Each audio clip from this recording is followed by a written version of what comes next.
এই তুমি কি পারবে সোনার দেশটা সুন্দরভাবে গড়তে? তুমি কি পারবে মানুষের তর জীবন দিয়েই লড়তে? তুমি কি পারবে সোনার দেশটা সুন্দরভাবে গড়তে? তুমি কি পারবে মানুষের তর জীবন দিয়েই লড়তে? তুমি কি পারবে স্বাধীনতাকে আবার ফিরিয়ে আনতে? তুমি কি পারবে দুর্নীতিবাজ সন্ত্রাসদের রুখতে? এই তুমি কি রাখতে পারবে দেশের মানুষকে সন্তুষ্ট? অভাবে কাহার স্বভাব কখনো হবে না যে আর নষ্ট।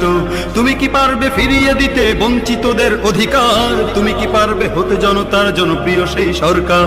তুমি কি পারবে সব মানুষের বাসনা পূরণ করতে? বিপদ আপদে অসহায় এই জনতার পাশে দাঁড়াতে করতে? তুমি কি পারবে? তুমি কি পারবে? তুমি কি পারবে? তুমি কি পারবে? তুমি কি পারবে? তুমি কি পারবে বেকার ছেলের চাকরির খোঁজ দিতে? বেকারত্বের অভিশাপ নিয়ে কেউ থাকবে না বসে, টাকার দায়ে গঞ্জে গায়ে কেউ পাবে না কষ্ট।